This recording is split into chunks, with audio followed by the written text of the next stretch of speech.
Oi, então, nós estamos lendo o capítulo 4 do Evangelho de João, falando sobre aquele encontro incrível de João com a mulher samaritana. Um encontro extraordinário que alegra o coração de quem é mulher, né? Porque se Jesus fez algo maravilhoso, foi quebrar com essa, ah, sei lá, com isso que havia de inferiorização da mulher. Para Jesus, a mulher não é inferior.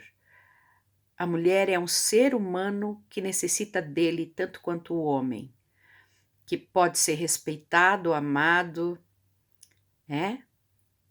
E usado, no sentido usado bom da palavra.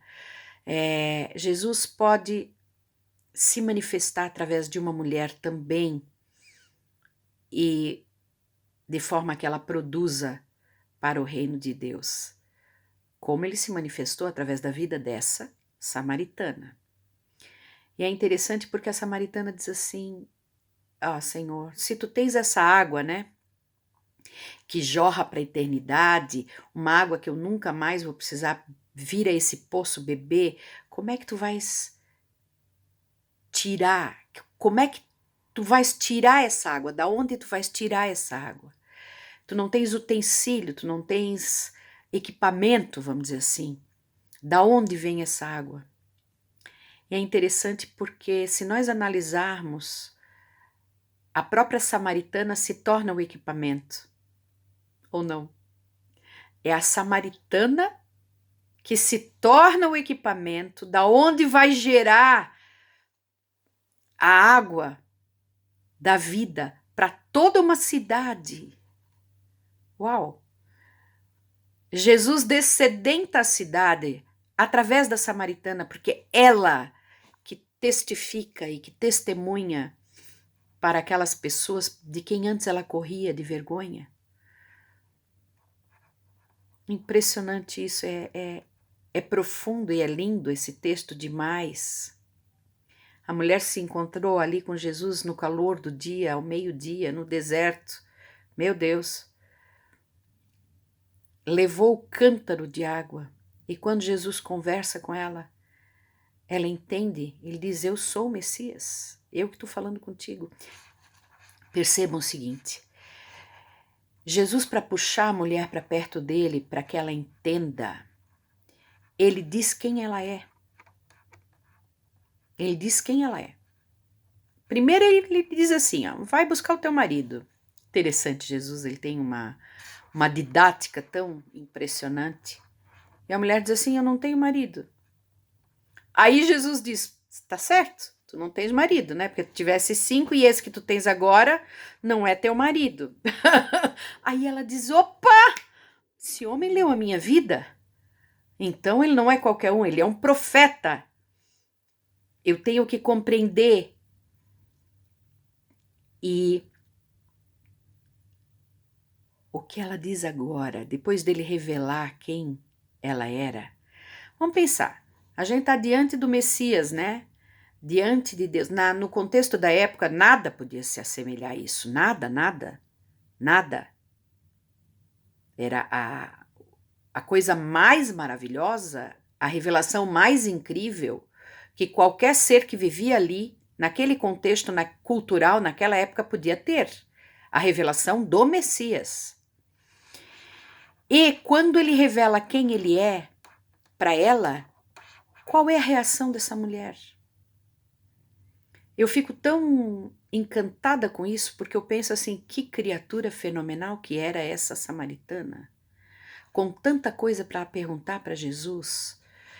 Vamos pensar assim, Jesus revelou a vida dela, ela podia dizer, Senhor, e agora, como é que vai ser? O que vai ser da minha vida? Será que eu vou casar com esse cara ou não?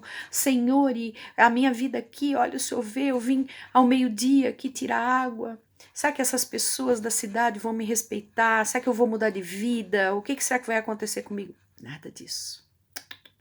Samaritana era um ser incrível, buscando a Deus verdadeiramente. Porque o que ela pergunta? E que abre assim uma porta imensa para Jesus deixar um recado para o nosso coração, o meu e o teu, o meu e o teu. Ela pergunta assim, tá aqui. Nossos pais adoraram nesse monte, e vós dizeis que é em Jerusalém o lugar onde se deve adorar. Ela quer saber, Jesus, onde é que eu vou buscar Deus? Aonde é o lugar? O que eu preciso para buscar Deus? O interesse dela se revelou ali, o coração dessa mulher se revelou ali. E a resposta de Jesus é uma resposta eterna que tem que calar a nossa mente preconceituosa. Isso é que a gente tem que entender. Porque Jesus, ele respondeu de uma forma, ele diz assim, mulher, crê-me que a hora vem em que nem neste monte, nem em Jerusalém adorareis o Pai. Ai, ai, ai. Vós adorais o que não sabeis. Nós adoramos o que sabemos, porque a salvação vem dos judeus.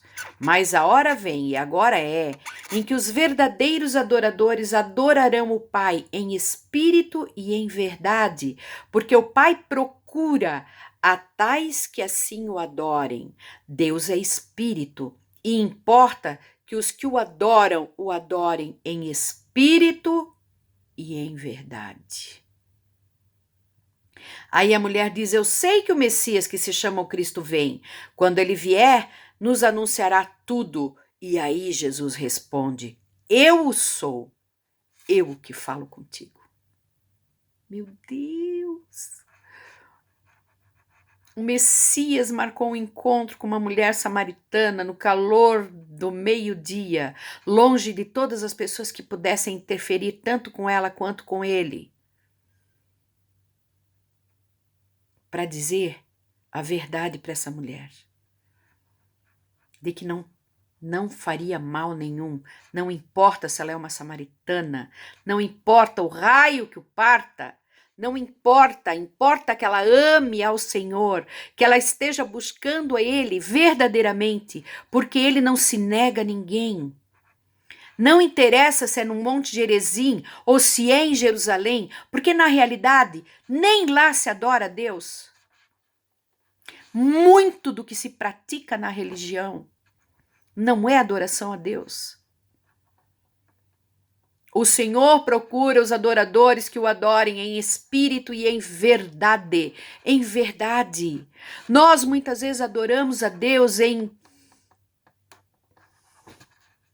perdidos no meio dos nossos achismos teológicos, legalistas. Muita coisa, muita coisa. E nós achamos que nós estamos certos e condenamos aqueles que a gente acha que estão errados. E Jesus diz assim, chega, não é pelo rito, não é uma questão de rito, senão ele teria dito aqui, olha, mulher samaritana, tens que ir para Jerusalém uma vez por ano, pelo menos, fazer o sacrifício assim, te dobrar assim. Não. Quando ele veio para a terra, ele veio para dizer, agora é vida. Acabou o sacrifício. Eu cumpri, eu paguei. Eu sou o sacrifício. Quem crê em mim agora vai viver pela fé em mim. Crer.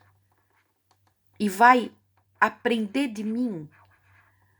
Que sou manso, meu jugo é suave. O que é o jugo? Jugo é a forma de interpretar a Torá que cada rabi especial, aqueles rabis, tinham. Então se dizia que o rabi Hillel tinha um jugo, o rabi, outro nome de rabi, tinha outro jugo. E ele disse assim, o meu jugo é suave, meu jugo é suave. Eu não venho impor mandamento sobre mandamento, lei sobre lei. Eu quero que vocês vivam a verdade, pratiquem o amor, vivam a verdade. Uma verdade que não descriminaliza, que não afasta ninguém. É uma verdade inclusiva. O que ele fez aqui? Ele trouxe a mulher samaritana. Ele puxou a raça, não, a etnia. Ele puxou aqueles que não eram nada lá, a mistura de povo, para dentro. Ele puxou para dentro. E os religiosos judeus tiveram que engolir isso. E quantas vezes a gente afasta porque as pessoas não são como nós achamos que elas deviam ser quando amam a Jesus, quando creem em Deus. Difícil. A gente, na realidade, tem que diminuir e tem que deixar que ele cresça na nossa vida. Deus é espírito e importa que os que o adorem em espírito e em verdade. A verdade é a própria pessoa do Senhor Jesus. A palavra de Deus é a verdade. Mas a nossa mente nos prejudica, porque a gente pode, inclusive em cima da verdade, nos tornar seres detestáveis. Seres detestáveis, que vão matar em nome da verdade, que vão judiar em nome da verdade, que vão massacrar alguém em nome da verdade, como foi a história da religião toda. Que Deus nos perdoe. Vamos pensar o que foi a história. O que a história conta? A história conta mortes, a história conta abusos, a história conta coisas abomináveis feitas em nome de Deus. Deus tinha alguma coisa a ver com isso? Deus tinha alguma coisa a ver com isso? Não foi Deus encarnado que veio buscar essa samaritana e através da vida dela salvou toda a cidade de Sicar? Como a palavra de Deus diz? Toda não, né? Toda é um pleonasmo altamente vicioso meu, mas tudo bem. Que a própria cidade, muitos se converteram ao Senhor. Então, Deus ama o ser humano. Ele abomina o pecado. A gente tem que lutar para não permanecer naquilo que está errado, mas nós temos que amar o pecador. O pecador tem que ser amado, levado aos pés da cruz, levado para junto desse poço. Não vamos dizer que ele precisa ser levado para junto do poço, porque ele está ali, aos pés do poço. Ele está ali naquele poço no calor do dia, porque ele tem vergonha, ele não consegue chegar, ele não consegue. Mas o próprio Senhor Jesus marcou um encontro com essa pecadora ali, assim como ele vai marcar um encontro com todos os pecadores. Todos nós que somos pecadores, aprendemos a lutar contra o pecado por causa desse encontro que a gente tem com Jesus. É Ele que faz a nossa vida mudar.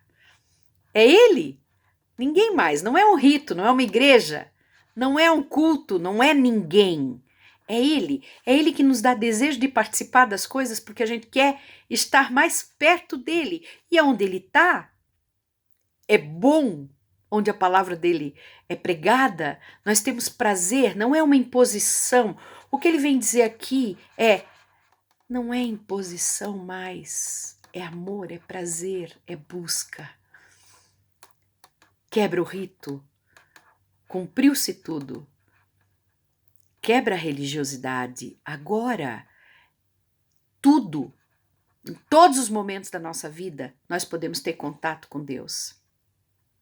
Antes a gente tinha, em determinada hora, em determinado momento, cumprindo os rituais necessários, era só o sumo sacerdote que tinha contato com a presença suprema do Senhor, e ai dele se ele não tivesse se purificado adequadamente, porque ele morria, não porque Deus é mau e mata, mas porque a santidade acaba com o pecado.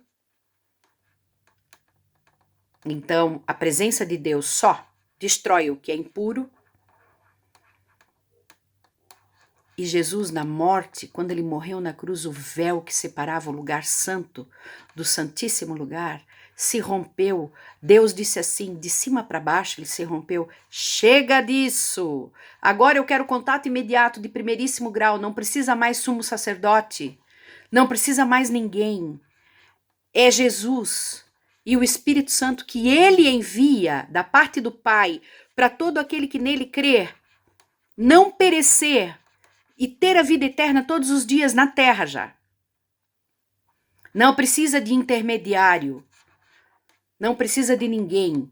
É ele e aquela pessoa que está ali, naquele poço, no calor do dia. Ele é samaritana, ele o drogado, ele o pecador, ele o ser vivo. Qualquer um que seja, não importa. Todos nós podemos nos chegar à presença do Senhor. Não tem quem Jesus vai rejeitar.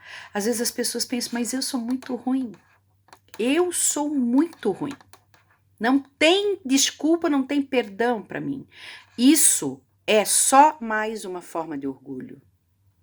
Dizer que nós somos tão ruins que nem Jesus pode nos perdoar. É só ego, que é o nosso pior problema, né? O ego é sempre o pior problema do ser humano.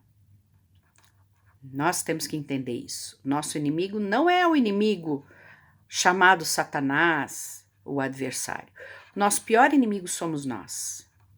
Quando a gente se acha tão ruim que o amor de Deus não pode nos alcançar. A gente só acha que nós somos maiores do que Deus. E nós não somos. Ele é muito maior do que nós. E ele não se incomoda. Ele não se incomoda com quem nós somos. Porque ele nos ama a um ponto de nos aceitar como somos e nos transformar naquilo que a gente nasceu para ser. É um processo lindo, que não acaba nunca.